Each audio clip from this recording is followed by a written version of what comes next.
I'm turning this former meatpacking room with a walk-in freezer into my home studio and sound booth. Hi there, I'm Zach Lawrence. I'm a voice actor and content creator, and I would like you to join me as I go on this journey of setting up a home studio. So my family and I just moved, and we were blessed to be able to have this property that has an outbuilding that the previous owners used to prepare and butcher animals and store in a big walk-in freezer. When we saw this place, I knew this was going to be the perfect place to set up my home office and recording area. Up till now, I've been using a do-it-yourself PVC pipe frame with moving blankets. It wasn't perfect, but it got the job done. I do a lot of voiceover work through Upwork and Fiverr and stuff like that, as well as doing my own videos, but I've really wanted something that could be more permanent, and God has blessed us with this, and I'm planning on utilizing it to the fullest. Now, as you might guess, I've already begun to set things up here, but I want to take you along the journey. I've been documenting this whole process of getting where I am right now, and even still, this is by no means a completed project. So over the next several weeks, I'll be sharing my progress with you and kind of show you that transformation from bare bones cement floor wood building to hopefully a fully armed and operational home studio. Now, of course, I need to mention that I'm going to be doing this as low budget as possible.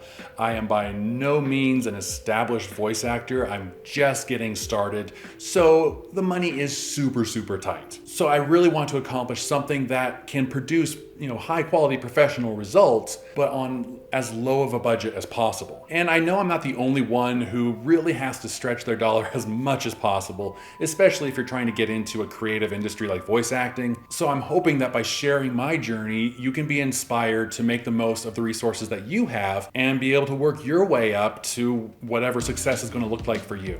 Now, the first and biggest cost-saving measure that I'm able to do is the carpet for this room. Because it's a hard concrete floor, I gotta put something soft on here. Well, it just so happens that our church was recently replacing the carpet in their downstairs classrooms and just throwing away the old stuff. So I figured, hey, I will grab a couple rolls of that and I can definitely utilize it in here. So let's see how that works out.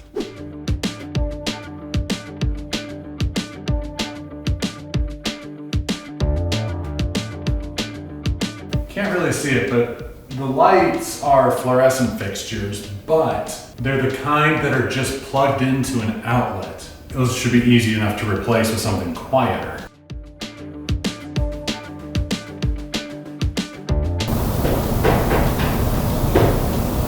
They're scampering on the roof.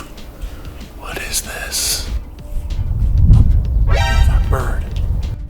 At least it's a bird and not something furry that chews cables. As long as I don't hear it in the sound booth, that's the main thing. In the office space, that's okay. Not as worried about that because this is just mostly going to be for editing and behind the scenes filming and vlog stuff. Down the line, we may choose to deal with that. So, not super big. Definitely quite a bit of space. But, I can already hear a bit of a difference. I don't know if the microphone is picking it up or not, but there's definitely less echo here already, just with having the carpet down. I should still probably trim this so that I can get it more flush up against the wall. But width-wise, it's actually kind of okay. Let's see how the door opens over it. Oh yeah, look at that, there's clearance. I know over here, I was worried about clearance because this door bottoms out here, so I was probably gonna have to leave it. Actually, I would probably want to leave this part concrete anyway. Thinking about the winter, walking across the snow, or in the early spring, the mud season, that'll give me a nice spot to have, take off my dirty or wet shoes.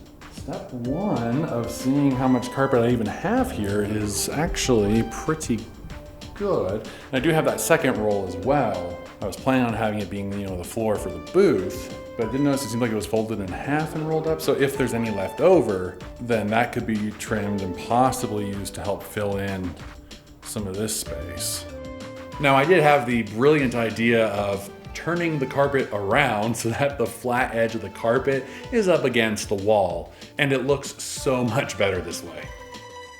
This is probably just gonna be a temporary solution anyway. You know, ideally, I would probably wanna put in new carpet, but for free, I ain't complaining. One thing I'm gonna do eventually is, I'll get stuff hung up on the walls that will help with a lot of this echo.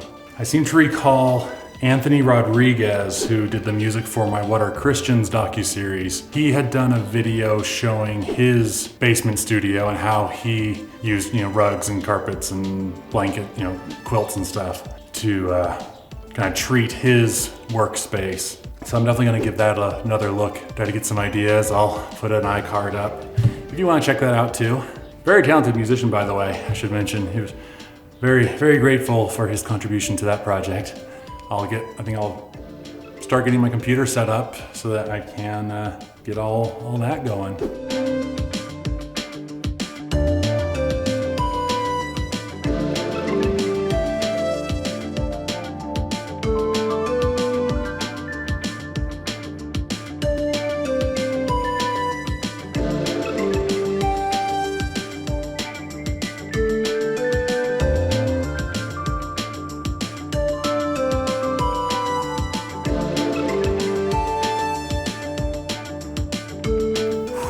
Alrighty, the computer is set up, ready to turn it on, fire it up, and get back to work. Obviously, the room is nowhere close to being done yet, nowhere near as pretty as I want it to be. Just the audio alone is still pretty bad. So like I mentioned earlier, I'm gonna work on treating the room and getting it to where it not only sounds a lot better, but also looks cool. Especially because I'm going to be sharing the process I'm going through creating the Delantar audio series. Yes, I am bringing back Delantar this time as an audio series, and I want to document my journey of creating it and learning this different storytelling medium. My background is I'm a filmmaker. I'm used to on-camera stuff, so I want to share what I learn as I learn of taking the skills I've developed over the last 20 years of being a filmmaker and storytelling for the screen, taking those skills and translating them to the audio world. With each video, you'll start seeing things coming together, and I guess we can kind of play spot the difference as with each subsequent video, as you can see, what have I added next? So it's been a few weeks since I last recorded, so I want to go ahead and show you the progress that has been made so far. Slowly unloading stuff onto shelves, still trying to figure out where I'm going to hang my bulletin board and calendar. I hung up one of the moving blankets from my old sound booth setup here, kind of straddling the corner to help with reflective sound. Just kind of when I'm editing or doing video calls, these hardwoods cause a lot of echo. So putting this in the corner has helped with catching some of that echo and just kind of giving us a slightly better sound. And now into the sound booth. As you can see, we've got that shelf pulled out. My dad actually did all this stuff for me while I was working on some other things, and he got the most of the wood out, or pulled out, but they did a really good job of securing this. There's nails in the corner I gotta pull. We decided once the compressor unit comes out, we are going to unscrew and take this plastic sheet off and just take it back to the bare wood underneath. Right now, I've been looking at some different options for trying to soundproof this, because there's a tree outside the building and a squirrel lives in that tree and likes to likes to tap dance on the roof. So I want to be able to soundproof that out. Plus, there's also a chicken coop on the other side of this wall, about here, I think. And so when we do eventually get chickens, I want to be able to not hear them while I'm recording, because chickens can be very noisy and annoying in that respect. So looking at different things like mass-loaded vinyl, double drywall, still doing some research, trying to figure out something that's going to be the most cost-effective and the most sound-effective. So still doing some research on that, but again, we've got a couple more weeks before this thing even comes out, so I've got time to get that figured out. So yeah, thank you so much for watching. Let me know in the comments if there's any questions you have about what I'm doing, the methods to my madness, or any suggestions for things I could do to spice things up in here and make it a more functional workspace. Let me know in the comments, and until next time, we'll talk to you later.